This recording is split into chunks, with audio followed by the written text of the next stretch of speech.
Welcome to Birthing Purpose with Lana. Today I have a special teacher who I've had the privilege of mentoring for the past year. This is Shantelle Binfet. She is a licensed teacher for grades pre-K to 3. She is a wife and a proud mom of 2 cats. Welcome, Shantelle. Hey, everybody. So I asked you to come here today because I wanted you to share with the viewers your journey of birthing your career as a teacher. There are many people out there that do not know what they have been called to do or what their purpose is, and I felt like you could be able to share your journey, and then they would be able to get something out of something you've said, and it could help them. So, pregnancy conception is something that I talk about in the Birthing Purpose workshops that I do to help people to birth, discover, and be successful in their purpose. So, there is a definite the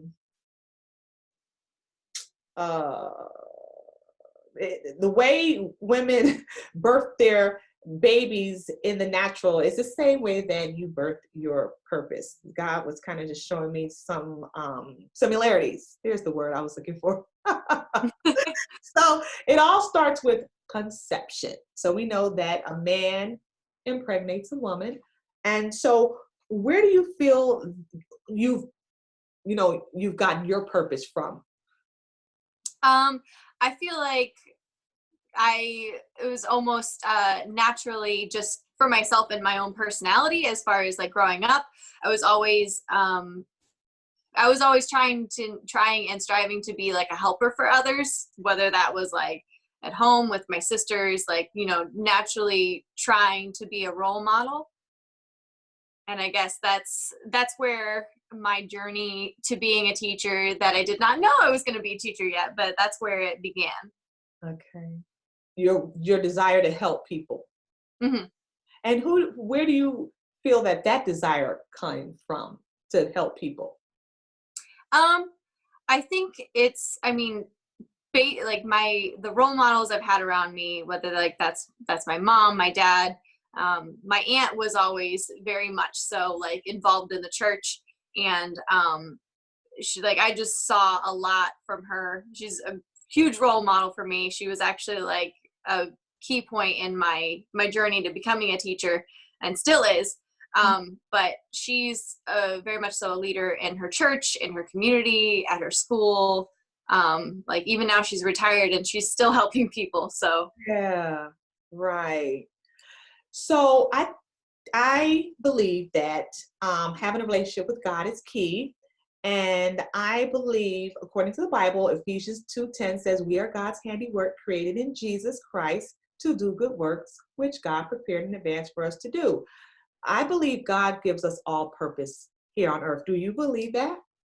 Yeah, I do. I mean, I feel like everyone is kind of like created by God, like a puzzle piece. Like you just don't know where you fit yet. And, eventually, he comes to you, whether it's in prayer or like in thought, as to like where you are supposed to fit in, or as far as like maybe like the direction to like start moving. He's like, I created you, like I molded you, like this is what you're ready for, but you just don't know it yet. Right, exactly. And that's what I help people to do to bring to their minds what it is that they're supposed to do. Help them to figure that out. So next, we talk about pregnancy confirmation. So you always kind of felt like, I want to help people. And, when did you figure out like you were supposed to be a teacher? And what was the confirmation that it was teaching? Did God speak to you? Was your dream, vision? did you get what we call a prophetic word? Someone said, the Lord said to tell you, or is it just a gift or talent you had, or did you take some type of career or gifts test?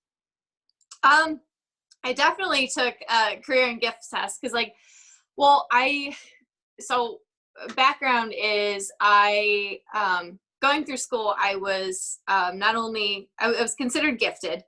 I had over a 4.0 and Surprise, shit.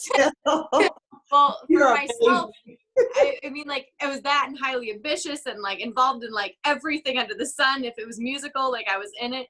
But I had like this internal like battle, I guess, initially, because I was like, I'm very smart. I'm getting these great grades. Like I could be something like, you know, like a doctor and like make a lot of money. Like I could go that route. Like I'm smart enough. I'm capable. Like I could do that. And so I had this really like internal battle and like a lot of prayer and everything. Like I was like, because I wanted to go in that direction and I wanted to like do something like engineer or something, but more so because I was like, I'm capable. Why shouldn't I? Because I have that gift. And but I was like, God was like still pushing like, oh, still teacher. Like, I was like, oh, but like that doesn't make me very much money. And like, you know, like I have so much like that I could do with my life. And he was like, no, but really you should be a teacher. Like, and so I ended up like accepting like, okay, well, all right, you want me to be a teacher. I just like, I don't know what kind yet. And so I was like differing between like music teacher or like with little kids for elementary. And that was an internal battle because I love music and I was like, oh, like I need to go. And he's like, no, really, you should go this way. And I was like, oh, fine. He's like, so then I became an elementary school teacher and I came to terms with it and I accepted like, yeah, like you can still take like music and art and like all these things that you're interested in and like apply them and like take them into teaching and like, yeah, you're crazy organized and smart and stuff. So like you can use that and create them with like creative lesson plans and whatnot. So I was like, all right, God, I guess I'm a teacher. And so that kind of takes me into the pregnancy attitude. So a lot of times when people, finally discover what they're supposed to do, well,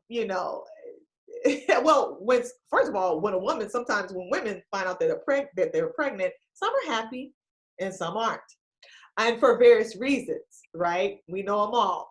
So your attitude, it wasn't as positive at first because you kind of felt like, this is not going to make any money. I am capable of this, and the other.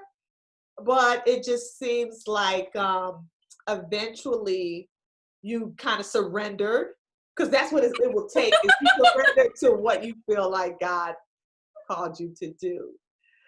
Right?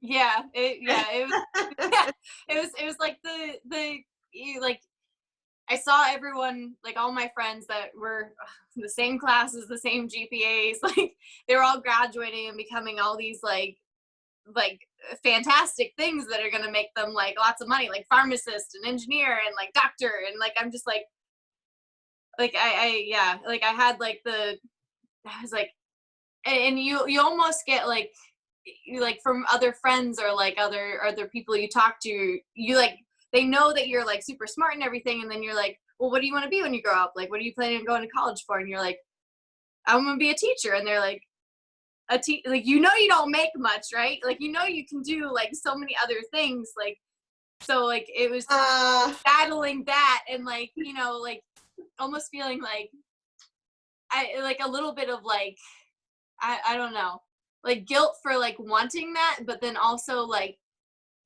coming to terms with and like realizing like my gifts are for this, like this is what I was made for. Like, and I love that. I love how you stood true to what you wanted to do. You stood true to yourself. Yeah. You didn't let people sway you and have you do what they thought you should do. And for all those out there that think teachers don't make any money, that is not true.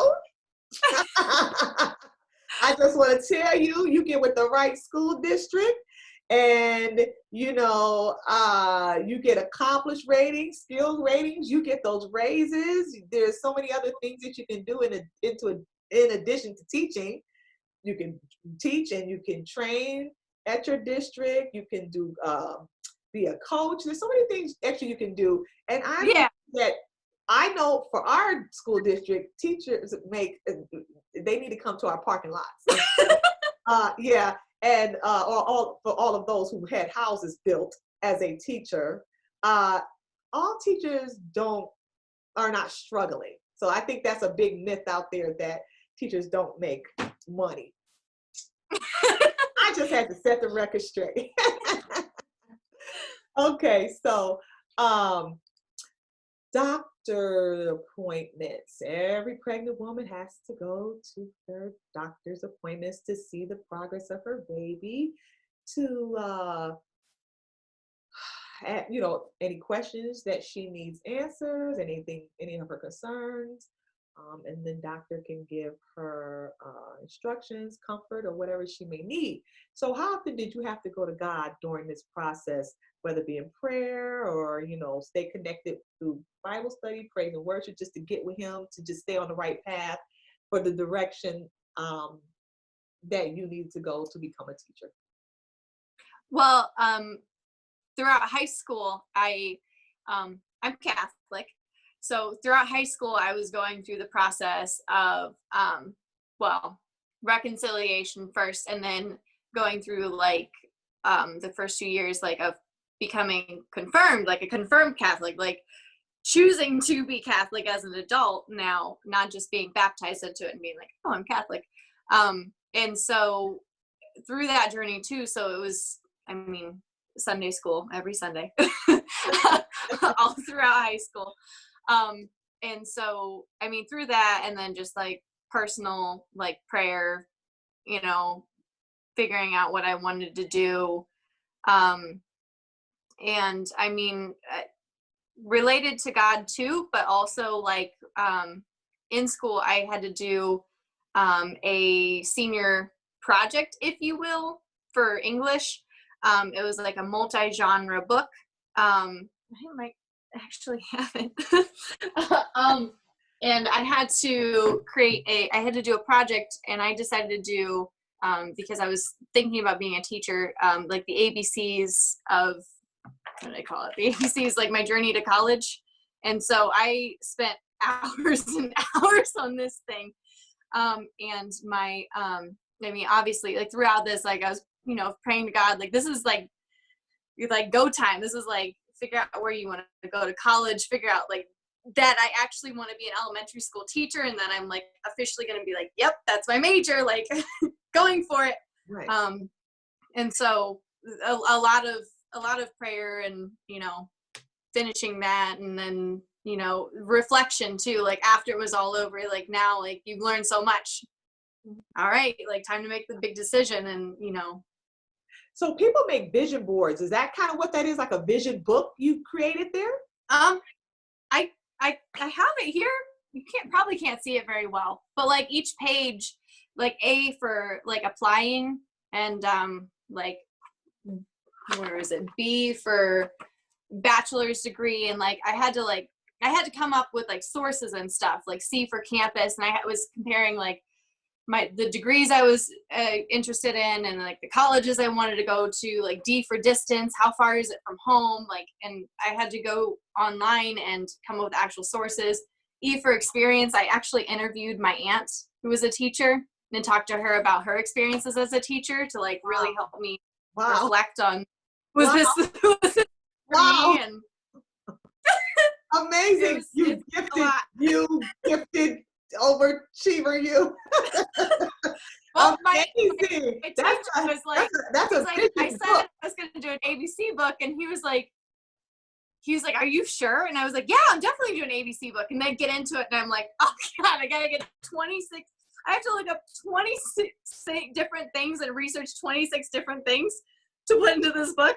I was like, I think I did too much. No, I But think by was the time the book was over, you knew what you wanted to do. yeah. Yeah.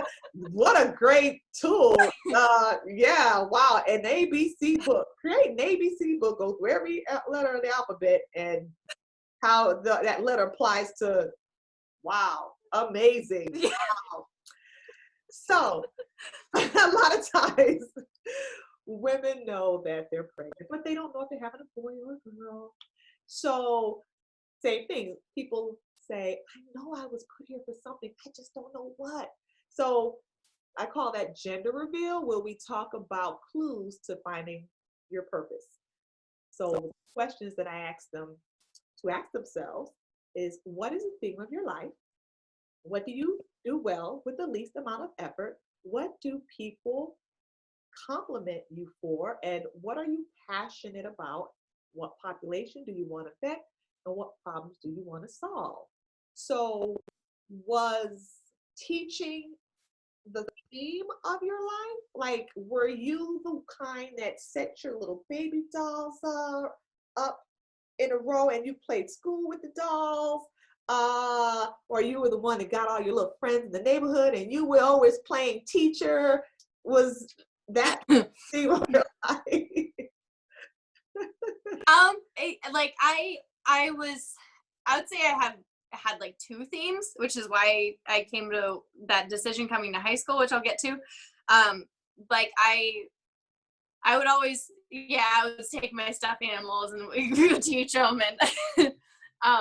and in my basement. And then whenever I visited my aunt in Iowa, she would take me and actually let me spend a day in the classroom with her students and hang out and do the whole day. And I thought that was just the coolest thing ever. My relative, my aunt, is letting me be a part of her classroom. And it's I didn't want to go to school myself, but I could go and spend all day with her. Yeah, exactly. No, I did love school though. But yeah, that and playing in with all her old teachers, she's retired now, so she had old student desks in her basement and all these old supplies and old computer, and I'd be typing up stories and printing them out and presenting lessons to my sisters. But that, and then music was another thing that probably more from my aunt was inspired from too, because she's also a musician. So that was a common theme growing up too, everything musical if I could, learn how to play clarinet, piano, the whole 9 yards, musicals, show choir, all of it. Oh, wow. Wow. Prenatal vitamins. You got to keep that baby healthy, right? So what are some of the things that you did to just kind of keep yourself healthy physically and mentally? Some people read scriptures, songs encourage them. They may watch motivational videos, read a good book, or for you, it seems like you had a lot of encouraging people around you. What were your prenatal vitamins as you went through the journey?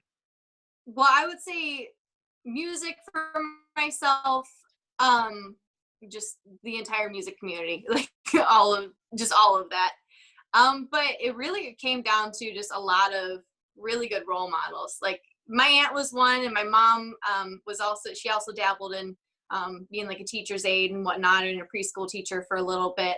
Okay. But just my actual teachers, actually a lot of them were my music teachers, a couple science teachers. My coach was a social studies teacher for cross country. So I mean, just the pure energy and enthusiasm when it came to that. And then, I mean, I also had the privilege of being gifted through school. So I got to do a lot more classes that let me, I guess, dabble in my creativity. And so that itself was inspiring too. And, I look back on that and how can I do that for my kids? How can I be a memorable teacher for them? And what projects can I come up with, and cool things can I do that relate to them I enjoyed with my teachers growing up? Amazing. So restricted activities. Pregnant women can't do everything. No drugs, no alcohol, no roller coaster rides, no lifting heavy things. And for people who are on this path to discovering their purpose or fulfilling their purpose, there's some things that they have to cut out of their lives. Sometimes, of course, it could be drugs, some bad habits, some negative people, some negative thinking patterns, maybe some places they need to stay away from, maybe doing too much social media because you're just not focused. These are just some examples. So what did you have to stop doing? Any restrictions where it's like, I need to cut this out so I can stay on the path? Not really like I had to cut out like negative influences by any means. I mean, I never really delved into that alleyway, I guess. Good but for you. I guess I was always like super involved in my school, my community, my music programs and whatnot. And I feel like once I got to college, I mean, I still continue to do that. I was an RA and a head RA and like the vice president of our residential community organization and all that stuff. But I had to cut out music, I guess. I was not able to, it wasn't feasible with the classes and then the class loads that I was doing. Like I wanted to join an acapella group at one point, and it was just like, there really just wasn't time with field experiences and everything. So like I had to like accommodate that for that, like more in my alone time, as opposed to being with that group of like energetic, like passionate group of people that I wanted to be with, but just didn't have the time for it to be able to be as, successful as a teacher. Okay. All right. So when you say music, not an instrument, but vocal.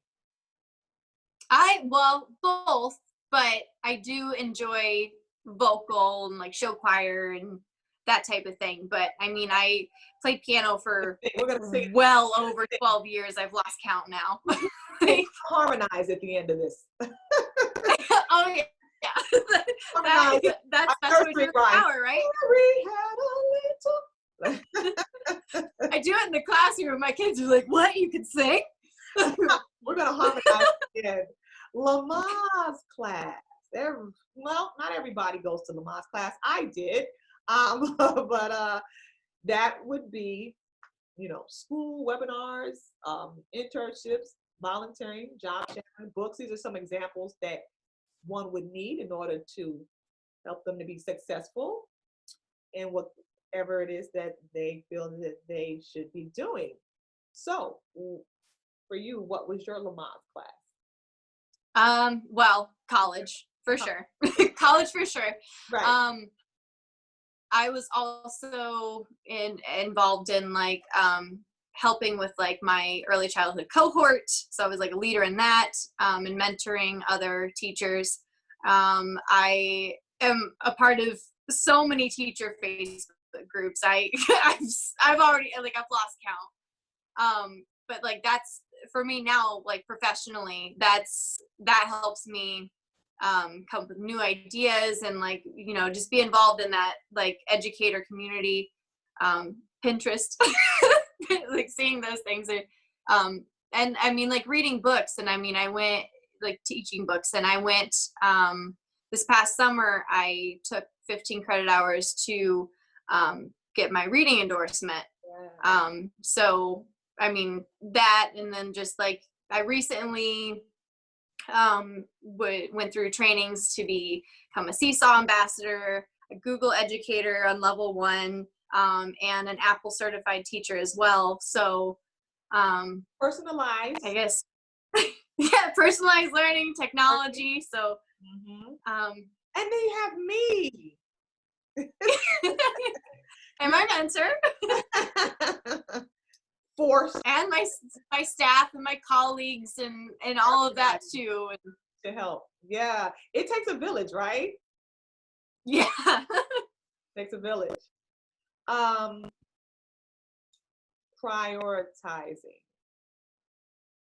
So some people are so busy, and you kind of spoke a little bit about that. You were just doing a little bit of everything, that once they found out what it is they should be doing, their schedules are just so overloaded. There may not even be room to add that thing in. And so you definitely have to eliminate some things from your schedule, and avoid overloaded schedules. Learn how to say no. You cannot say yes to everybody. You can't not eat everything to everybody. You got to get that proper rest. And so any besides putting music to the back burner, anything else that you had to kind of put to the back burner, or that was pretty much it? I would say a little bit. I had to put friends and family to the back burner, I suppose, a little bit, because I had to put more time into completing my classes and my field experiences, and like wanting to stand out. So like I got to go the extra mile to do that.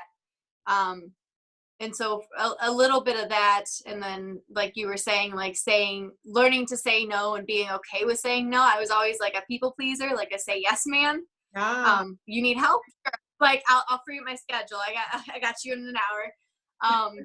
So sometimes doing that and like saying, and even too, just not even just to get things done, but just for self-reflection and self-care. Like sometimes you just need a night alone. Like not all the time, but sometimes you need to set aside time for yourself too. So I would say very much so, like learning to say no, or at least being okay with saying no. Mm-hmm, mm-hmm. And some people, they want to do everything, and some of it is a little bit of control. And I tell people you have to fall back sometime and know how to delegate. You can't do everything. For some people who are control freaks, you can't. Yeah, some of that is not your case, but there are some situations where that's what the issue is. They don't know how to delegate. They have to do everything. Contractions and labor pains. Right before it was time for you to become a teacher, did you experience anything that, some type of roadblock, anything that could have disturbed you and said, oh, so I have a cousin who owns a fitness gym, and one of his big deterrents or like labor pains for him was all the paperwork. He said, so much paperwork. It was just so much paperwork after paperwork to get this fitness gym up and running in Manhattan. And even for me doing this project, it was a lot of uncertainty that came. Maybe some of the workshops I did initially, there wasn't wasn't many people there wasn't anybody signing up for it at first. So it was like, oh, I don't know if I'm going to do this. But then as time went on, then people began. So any labor pains or contractions or anything you experienced along the way? I guess before the birthing of my baby, becoming a teacher, I guess I would just speak to that final year in my undergrad education of like just the pile of the student teaching, and then still going to all these classes and still having to submit assignments, and then the expectations of like your mentor teacher basically on you for student teaching, like treat it like it's your job, but you're like, but I'm also like working on the side and also still doing classes, and like so like the balance of just all of that. And then you got to take your OAEs, which is all your tests in that last year, and then of course the massive project called edTPA, where you basically write like 60 pages of like what you're going to teach, how you're going to teach, what does your class look like, film yourself like teaching, film a small group, reflect on it, and like all the data that comes with it, and then just like hope and pray that they're like, yep, you're good to go. You're good to be a teacher. So like, I mean, it went through, it was stressful. I mean, it didn't necessarily make me not want to be a teacher, but it was just a stressful time before labor pain. officially being a teacher. Yes. Because you're seeing a project and you're like, well, I hope they think I'm good enough. Right. Like, do you think I'm ready? And then all your observations too, your supervisor and actual teacher, and you're like getting all this feedback, and you're like, right. Like, right. Well, like they say, no pain, no gain. That's true. Unfortunately. Postpartum depression. So now you're a teacher, and maybe everything's not going the way you expected it to go. Some women, they may experience postpartum depression up to a year or so. Some possible reasons: unrealistic expectations, it's a greater cost than they expected it to be, financially, or mentally, or slow development. The baby may not be developing. The baby may have a disability and not developing as fast as other babies. And same thing when you're doing what it is that you feel you're called to do. Once you do it, then it's just not as easy as you thought it would be. It takes a lot of work, and you might not see the prize as soon as you would like it to see. So have you experienced any sort of postpartum depression in regards to being a teacher? Well, previously I taught with a co-teacher in preschool, but like this was a whole different experience for me this year. I would call this my true first year of teaching, because this was the first year I was the ringleader. Like that was it. Like I may have had an aide, but I was more like delegate tasks to. It wasn't like they're getting up there with me and also teaching. So like I feel like first year teaching, like talking myself personally, but I know also talking to other first year teachers, like you do one of these, like you start up here and you go down here, and then like you get to the end, you're like, oh, okay, I'm on an incline again. So like I'm on the incline going up. Yeah, you're gonna walk in that classroom, and the kids are gonna do everything you say do. They're gonna learn everything when you taught them, and it can be challenging, right? Well, yeah, and I think too, it's like it was the first year that like I got to design and implement all like the systems that need to be in place to like, make things work. And being like student teaching is completely different. Like the teacher you're working with, the mentor teacher, they invite you in, and like, you get to start teaching and slowly take over, but like they set up all the stuff at the beginning of the year. They say, this is how we line up. They say, this is how we go to lunch. This is how we go back to our seats. This is how we take out our pencils. Like, and coming into your classroom as a first year teacher, it's like, yeah, you think of those things like from summer going in, and like you prepare and you decorate your classroom. And you're like, this is how it's going to go. And then you get there and it's like, some things work and some things don't. And so it's a lot of like trial and error with some things that you weren't expecting to have to trial and error. And so there's a lot of, so like coming in, you're like, yes, I got this, let's go. And then you come in and it's like, you start going down a little bit in that postpartum, because you're like, man, like, do I really still want to be a teacher? Like, these things aren't working, and like I thought they would work, and like maybe there's something wrong with me, like, Mm-hmm. And then it comes into like a lot of reflection, and like now like coming off of that, but also like I'm thinking about like the next year, and I think that's what a lot of teachers do towards the end. They're like, like, yeah, there were challenging times, and like now I literally made a list the other day, like this, and this, like this is what I want to do differently. These are the books I'm going to read over. This is the stuff I'm going to buy from Teachers Pay Teachers, because I need to be more organized in this, because I need to focus on this more. Like maybe I was really heavy in like ELA and math, but like I want to be more heavy in science and social studies. So like I need to set like a schedule and like stick to the schedule, and maybe even like post it on my whiteboard and say like from this time to this time is social studies, and like right next to it, this is what we're doing today. So then you don't like skip over it or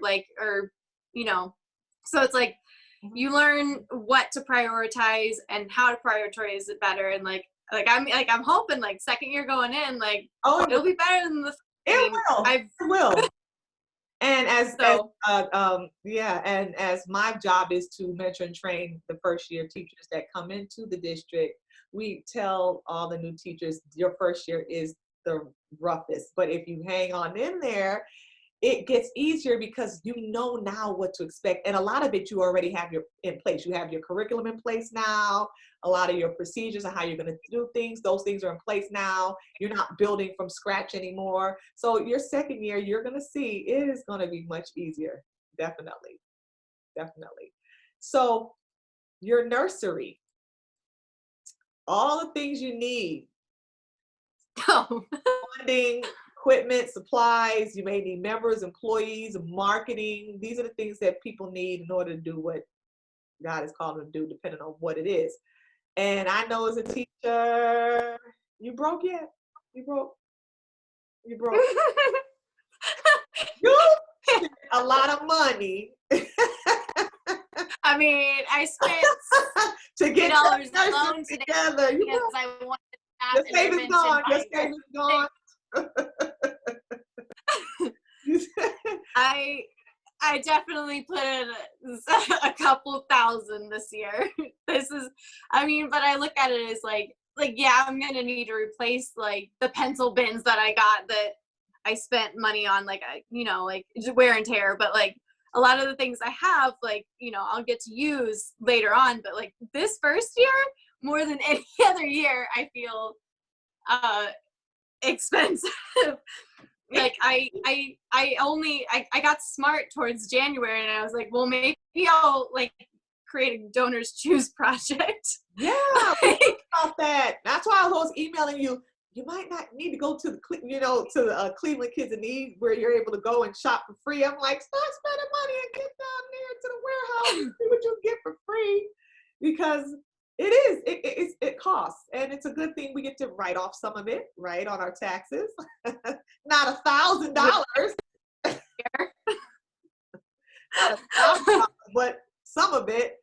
But yeah, so a lot of the resources you have, and hopefully you can try to find ways my laminator. I'm sure my laminator is my best friend. I'm like, if I'm gonna make it, it's gonna last.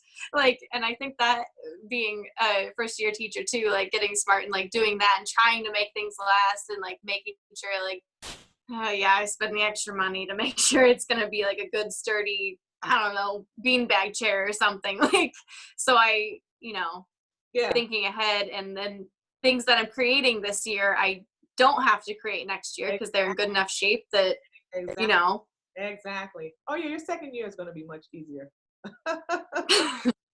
Now, the baby becomes sick. Baby becomes sick at some point. And so I tell the workshop attendees to ask themselves, what is the problem? Who caused the problem? Is the sickness self-inflicted, or was it contagious? What's the natural or supernatural remedy? Right now, your baby's sick. You're at home. You cannot go to school to teach. No. So what has been the remedy? And you've been doing good with this, to adjusting and doing the things you need as a teacher to get your students educated in spite of the situation. Let's talk about that. Well, yeah, the virus is keeping me home. And so I know that's a big obstacle. We're closed down for the rest of the school year as far as face-to-face teaching. So I'm happy. Me too. I mean, like, for the safety and health of Exactly. everyone else. Yes. And so, and a funny story, you mentioned at the beginning how I was a wife, but not yet, actually, because my wedding was supposed to be in a month, and that's now postponed to September. So, like, You corona. yeah, I know. So it's affecting everything. But as far as teaching goes, and in my professional career, I'm doing a lot of connecting on like ClassDojo and posting resources and videos of myself teaching. ClassDojo, for those that don't know, is like a class Facebook page, if you will, where parents join and they can see like what the teacher posts and like message me back if they need to. I've been doing that, and then I decided that wasn't enough. So then I uploaded all the videos I had been making to YouTube, then made them into playlists so that it was easier for parents to like search through and like find stuff if they needed it, instead of scrolling up and down like through our ClassDojo page. And then that wasn't enough. So I decided to create a classroom website, which was inspired from my Google certification training, which has like all of our resources and like all of like even suggestions for like specials like art, music, media, physical education, like all that stuff. I even have a virtual library. Yeah. I decided you did a great job putting that website together. It looks wonderful. Yeah, you did. It's full of, I mean, it's full of a lot of educational resources. People from all over the world can benefit from those resources that you put on there. You did a great job with the website and the YouTube channel. You did great. And for a first-year teacher, most first-year teachers are not creating classroom websites and YouTube channels and things like that. So you are definitely gifted overachiever. Well, I mean, I think about it this way. I mean, I've taken advantage of this time. Like, the school I'm working at is personalized learning. So, I mean, I already have like a personalized learning system in place, but I can use videos of me teaching phonemic awareness and like have the kids that are higher be watching those during the time that I'm like teaching maybe stuff. So that's helpful. And then the website itself, like I can make that the homepage on all of our iPads, which were gifted one-to-one. You can like go to the EO tab and click on Epic because, you know, you need to, we're reading stories right now. So it's just compiled, not only that it's helping parents see it helping since for this next year too. So that's also what's driving me to, you know, take advantage of this time and, you know, do what I can. Yes, good. So during the wait, I teach people what they need to do during the wait until you really know you can just do your regular Christian responsibility, Christianity 101. And that is stay in God's presence, stay connected to Him, praying, talking to Him, like, what should I be doing? Do what is right in the sight of the Lord. That's Corinthians 8:21. Walk in the fruits of the Spirit, which is love, joy, peace, patience, kindness, self-control. Share the gospel with people. Help people to come to a relationship with God. Share your testimonies. Encourage other people. Spread knowledge, any knowledge that you know about whatever you're doing, that, you know, whatever you know. Be grateful. Stop complaining and make no comparisons to anybody else. This journey is your journey. Don't worry about what anybody else is doing. You do what you hear that God is telling you to do. What are some of the things that you did during the wait? Well, like I mentioned earlier, a lot of praying, self-reflection. I mean, sometimes asking advice of others and just like talking it out helps see like a different perspective. So those are the main tools that I used. Yeah. And so now it is time to showcase your baby. Can you tell them where they can meet your baby? Well, if you really want to take advantage of like some, like I would say K to kindergarten to second grade resources, you can go to my Google website. There's plenty there for all specials or encores, whatever you call them, and every subject area. And then my YouTube channel, which is, you can also get linked to from my website, has like me reading bedtime stories. I'm teaching math lessons. I'm teaching phonemic awareness. I'm teaching phonics. So that's also a good resource. Yes. And what about the YouTube channel? I was trying to see if I can share. Can you see this? Can you see your website? Yeah. There it is. There's the website. Look. All right. And then your YouTube channel. Let's see. Where am I at? Screen share. Yeah, all those different playlists, and I'm starting on a new project to work with the educators at my school, and I'm trying to get other teachers and my assistant principal and things like that to also read storybooks that we can post and I can connect, because we are also creating a new school website. Oh, wow. Okay. What happened to I was trying to show the channel. Can you see the channel? Can you see? I did see the channel you took down. What happened to the channel? Okay, I'm not a pro at this. Here's the channel. Bam. Is that it? Yeah, you got it. That was it. There it is, Shantelle Binfet. Woo! All right. All right. So check her out. Phenomenal teacher. Okay. And let's hear a little of that voice. Let's harmonize. Oh, no, you're having me sing. Let's harmonize. What's your favorite nursery rhyme? What do you sing to the kids? What do I sing to the kids? Your favorite? Well,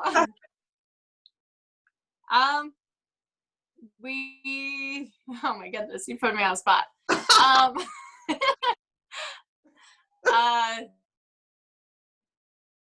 I don't know. I don't think I really have like a necessarily a favorite. What do you guys sing? You said you were singing in the class. What were you singing? Well, sometimes we take brain breaks and we'll sing Disney. Which song? Which song? Well, my kiddos this year, they really liked Moana. How does that go? You are oh man. Shy. How does it go? Do you know? Well, like you're welcome from Moana. But there's one kid, honestly, I could go on and I could explain every natural phenomenon. The tide, the grass, the ground. Oh, this is Maui just messing around. I feel near. I'm very disgusted. Spider to tree, now we got coming is, what's the lesson? What is the takeaway? Don't mess with Maui when he's on a breakaway. Oh, and the tapestry here on my skin is a map of the victories I win. Look where I've been a mag. Everything happens. Look at little Maui. Tippity tap. Hey, hey, hey. Hey, hey. What can I say except you're welcome? The tide, the sun, the sky. Hey, it's okay, you're welcome.